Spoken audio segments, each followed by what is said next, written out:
The latest tech, I'm Alexa.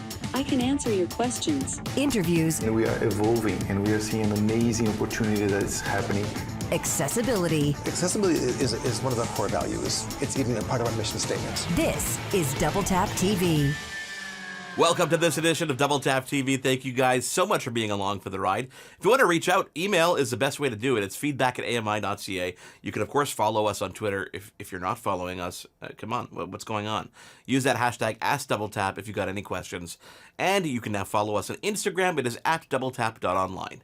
We've got an exciting show lined up for you this week that seems to answer some of the questions you've asked us. It actually stems from a question that you guys asked us.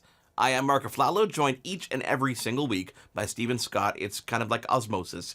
Stephen, the question we get asked by so many people is, what 5G phones can I get that will not break the bank? Wow, that's a great question. And I'll tell you something, there are so many answers to that these days. I'm so glad this question came up, because you would think with 5G being the latest technology that it would be extremely expensive to get on the bandwagon. I remember when 3G came along, when 4G came along, it took a while for you to get onto that bandwagon. You had to buy the highest end phones, but that's not the case anymore. And I don't know if the pandemic caused this, because people didn't have as much money, so companies decided very quickly to start creating lower cost entry level. I don't even think budget is the right word to use.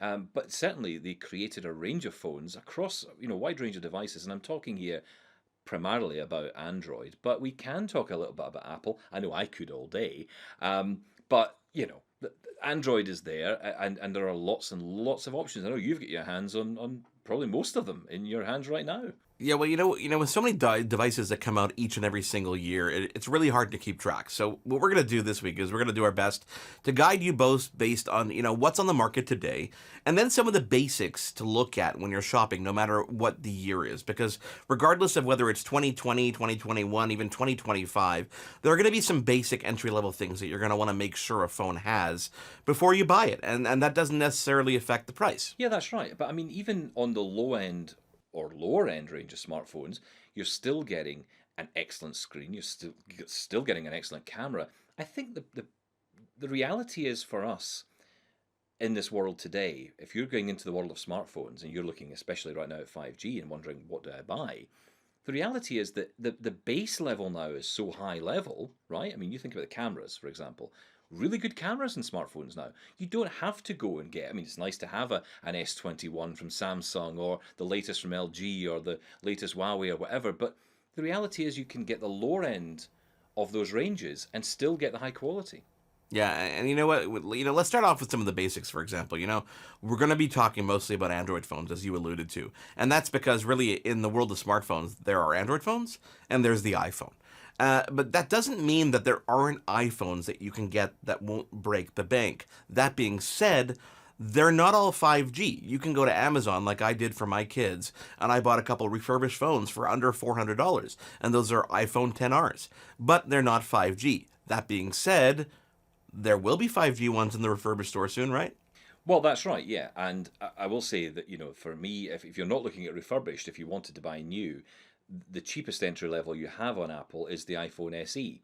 And that does seem to be, and we certainly hope will continue to be updated. That really is the entry level iPhone, but it's not 5G. Entry level 5G at Apple is the iPhone 12 mini. And if rumors are to be believed, it's not coming back. It didn't sell well. It wasn't a popular device. It was the cheapest, their smallest 5G smartphone, but it didn't really do well in terms of numbers. The iPhone SE, though, hugely popular. Maybe that might be 5G next time round, Mark. So here's a question for you. Realistically, is 5G widespread enough right now to even matter?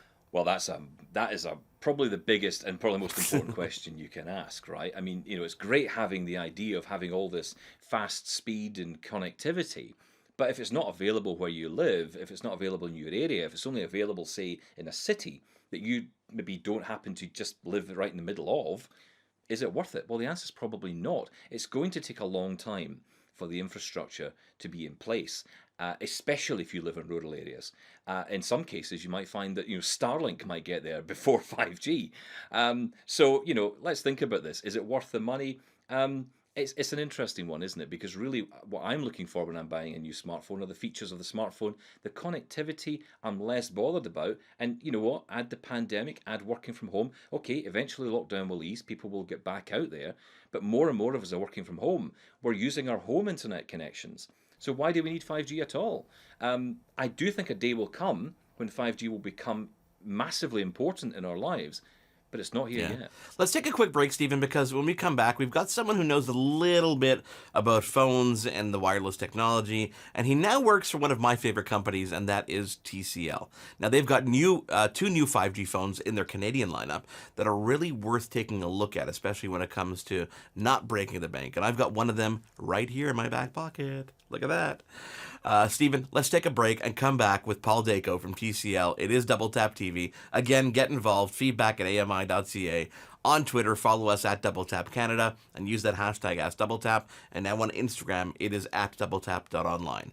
I'll tell you which phone this is after the break. For more great Double Tap TV content, visit AMI.ca/DoubleTap. This is Double Tap TV. We are back on Double Tap TV talking all things 5G phones, but affordable 5G phones. Let's not confuse people here. I am Mark Aflalo with Stephen Scott by my side. Stephen, are you ready for our next guest? I am, although I'd like to know when I get to talk about Apple phones. That is not the time for Apple phones. Our next guest is the Senior Manager of Brand Communications for one of our favorite companies, TCL, Paul Dacko. Welcome to the show. Paul, TCL has been making phones for longer than they've been putting their logo on them. What's the history there? Actually, yeah. I mean, we've been making phones under other names since the early 2000s. You know, think flip phones, sliders, slide-out keyboard phones, and then the 2010s, we've even started making manufacturing devices for other very important names in the industry. And for years, we've been living under that shadow a little bit. So now I think it's time for us to put our name loud and proud in our devices. And last year, we did the TCL 10 series, and we're following it up right now with the TCL 20 series. This gives a unique set of features in that premium mid-tier smartphone category, which is going to be really great for everyone here in Canada. Paul, when we look at the phone landscape, TCL, price-wise, sits at the lower to middle of the pack, but the features don't seem to match up. Now, because we're looking at flagship phone features, how do they manage to do that, get the flagship features in for lower cost? Well, one of the greatest strengths for TCL is the vertical integration part. I mean, this makes TCL makes many of the components of the devices across a lot of categories while controlling the entire production process. By manufacturing most of these expensive parts of the smartphone, TCL can deliver the highest quality products at the best value, which is really great in this premium market right now. It's incredible how we can offer into Canadians' hands. In Canada, TCL recently launched two models in the 20 series of phones. Can you elaborate on the two models and break down the specs on each of them? Sure, of course. Our flagship is a TCL 20 Pro 5G. It's a 6.6-inch Full HD curved AMOLED screen with a quad camera setup featuring a 48 megapixel main sensor with optical image stabilization. It's powered by a Qualcomm Snapdragon 750G octa-core. It's got 256 gigs of storage, upgradable to another terabyte, a 4,500 milliamp battery with fast 18-watt charging and fast 15-watt wireless charging as well. You also have the more affordable option, which is a 20S, the TCL 20S. It also has a 6.67-inch LCD screen. It's got a similar quad camera setup as well. It's powered by the Snapdragon 665 and with 128 gig storage with expandable options and a 5,000 milliamp battery. Both these devices feature NextVision. NextVision is our AI-assisted image engine that automatically adjusts color temperature, sharpness, contrast, depending on what's being displayed on the screen. I mean, it can replicate, true flesh tones. It supports HDR10 video. It supports the same color gamut as movie theaters do, actually. And you're getting the most accurate colors ever, essentially on a smartphone. This means that when you watch a movie in the TCL 20 Pro 5G, you're seeing is that as it was intended to be on the screen, according to the filmmakers. and it even analyzes where you're viewing the screen so that it makes adjustments, further adjustments, whether you're outdoors or in a dark room. We are known for making really great screens, and we want to replicate the same kind of great TCL quality is known for in these smartphones. I really feel that these phones are punching above their weight class in that premium mid-tier category. Paul, it's amazing how we define smartphones these days, less so on the voice quality of the actual phone and more on the camera quality. Now those quad camera arrays include what types of cameras on that device? Sure. Like I said, it's got the quad camera setup. The TCL 20 Pro 5G, and actually both these devices have a quad camera setup, but the 20 Pro 5G in particular has a 48 megapixel camera. It's a half-inch sensor. It's an f1.79 aperture, and it's got that optical image stabilization. This means that you can get great blur-free photos, even in low-light situations. There is a 60 megapixel ultra-wide camera that will get you 123 degrees field of view. And I love using this when I want to get a lot more of that seed into the photo, right? There's a 5 megapixel macro, getting in really nice and close to the object. So I've been using this phone for a little while, and I can get up to about a pinky's width away from my subject without it going out of focus. And finally, there's the 2 megapixel portrait lens, which lets you take awesome professional quality photos, with that blurry background and that super in focus subject. And obviously, there's a front-facing camera, 32 megapixels, and we have it so that you can even get great selfies, even when you're backlit. Software-wise, Paul, and this is an area that interests me, how does TCL's flavor of Android stack up against some of the competitors out there?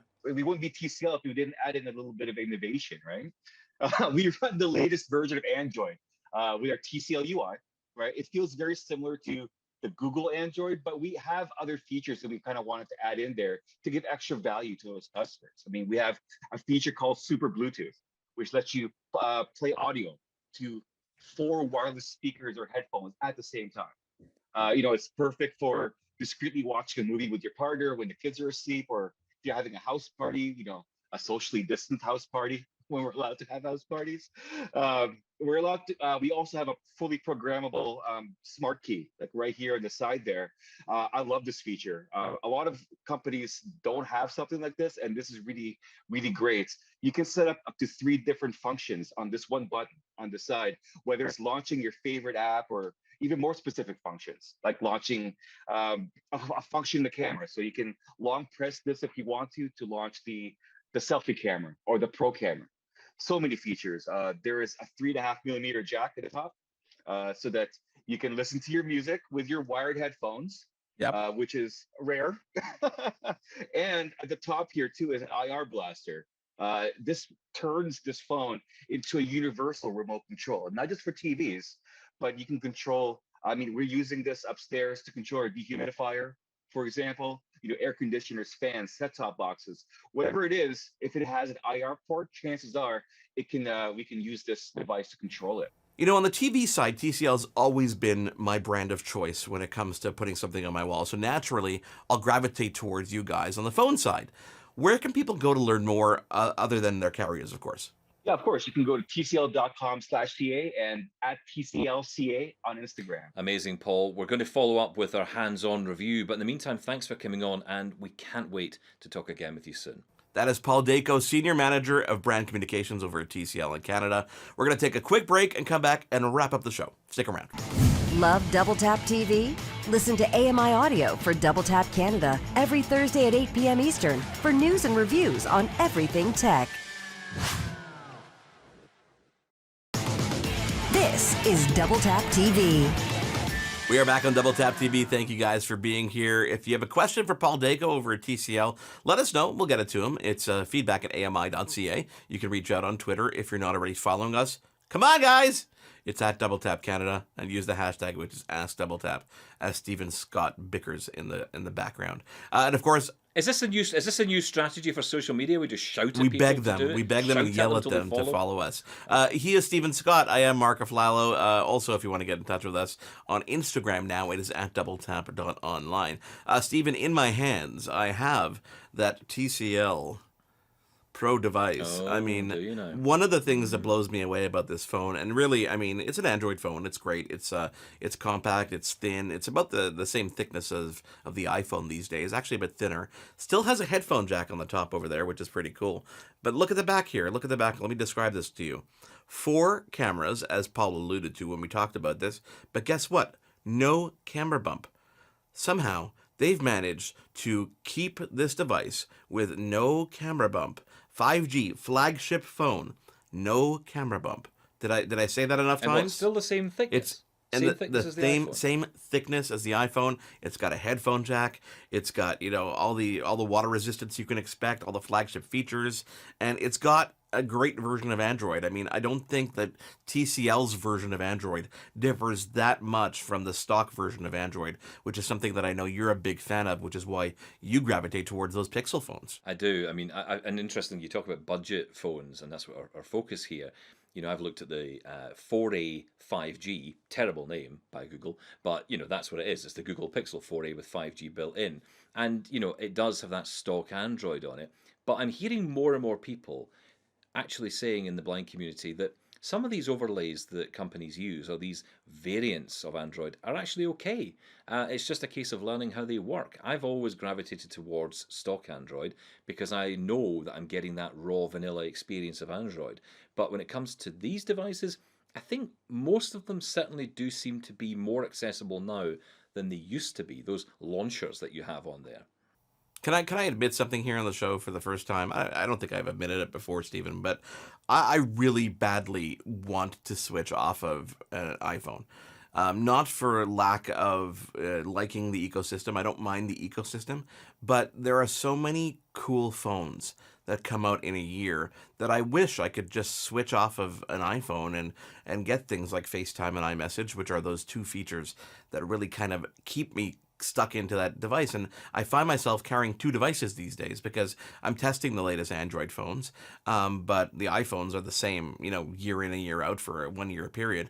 But I'm desperately wishing that I could find a way to force myself off an iPhone. I think the only way that's going to happen is if my iPhone breaks, every Apple store in the world is closed, Amazon doesn't deliver iPhones in 48 hours, and I'm truly stuck on an Android phone for a good 1 to 2 weeks.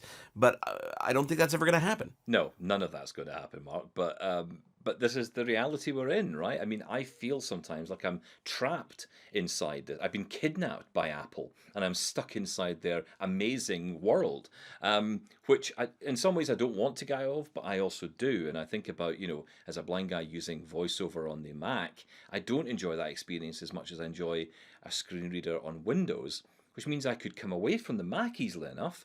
So that means I could maybe move away from the iPhone. But it is iMessage, it is FaceTime. We connect on FaceTime. We made this joke the other day, we were talking on the phone. Neither of the two of us have ever made a phone call to each other in our lives. We've always spoken on this. I think I tried to call you once when you were in Vegas at CES last year. I couldn't get you on FaceTime, so I tried to call your phone and it didn't work, so I ended up catching you on Wi-Fi, which was kind of interesting. But yeah, no, I wish, I wish, again, not for not liking anything that Apple does. I like a lot of the things they do. I just feel sometimes that I could, benefit from using the latest Android phone or playing with more of these devices. So hang on, Go- hang on. oh, Though. oh. Would you be? I mean, Google certainly are pushing towards this new messages approach in Android 11. So would you go down that road? Because let's be honest, it's as if Google want to create their own version of iMessage. They've already got Google Duo, which does what FaceTime does. So it would be possible for us to make the move. It's the willingness to do it. You know what? It's getting over the habits. And getting over just getting used to something. You're so used to something and the way it works. I know instinctively how to do everything on an iOS device. On an Android device, there's that learning curve, and you need to get over that curve. It's kind of like when you start a new TV show. I find you have to watch 2 or 3 episodes and get over that hump of what the show is, let it establish for you to really be interested in. I just started watching Ted Lasso, and we got through the entire series of 10 episodes in 3 or 4 days because we got through the first 2 that were uncomfortable and actually enjoyed the show. Whereas there's some other shows that I won't name here that I've watched 6 episodes and I'm like, I can't get into this. I can't get past that learning curve, or I can't get past that taste curve. As human beings, we are creatures of habit. We like what we like, we don't like what we don't like, and we don't want to stray from it because it takes a little bit of effort, and I don't want to put that effort in sometimes. And I think that's the case when it comes to switching off of an iOS device. I'm a creature of habit. I've got HomeKit throughout my entire house. My kids have iPhones. My wife has an iPhone. Why would I be the one person to switch to an Android device? Yeah, and you're lazy. Let's just be frank about it. We're both lazy people. Who's got the time? Exactly. Totally. And at the same time, even if I did switch to Android and I was a little bit different from everybody else, I probably find myself carrying those two devices around all the time, which is kind of annoying, especially when you're traveling. But at the same time, gives you something to do, I guess, play on a different platform and see how things work, I guess. I switched to Android just for something to do. That has got to be the... I hope Google used that line down the line. Yeah, that's going to be a great marketing piece. Why did you switch to Android, sir? I was bored. Just wanted something to do. Stephen, thank you so much for being by my side each and every single week. I can't imagine anybody else here. Well, I could imagine a couple people, but I won't bring them up now. I could think of a few, thanks. but let's not do that. On behalf of Stephen Scott and Paul Dacko, thank you guys so much for being here, talking all about 5G. Again, if you want to get involved, feedback@ami.ca is our email address. Of course, on Twitter, follow us at DoubleTapCanada, with the hashtag, which is AskDoubleTap. And now on Instagram, we are at DoubleTap.online. We will chat with you again on our next show. Thanks for being here. For more great Double Tap TV content, visit ami.ca/doubletap. Hosted by Mark Aflalo and Stephen Scott. Editing, Will Latar. Production assistants, Wendy Kaufman. Content review, Zachary Aflalo. Social media, Andy Wynn. Segment producer, Sean Priest. Voiceover, Anna Vicino. Integrated Described Video Specialist, Ron Rickford. Coordinating producer, Jennifer Johnson. Director, Production, Karen Nye. Director, Programming, Brian Perdue. VP Content Development and Programming, John Melville. President and CEO, David Arrington. Copyright 2021, Accessible Media, Inc.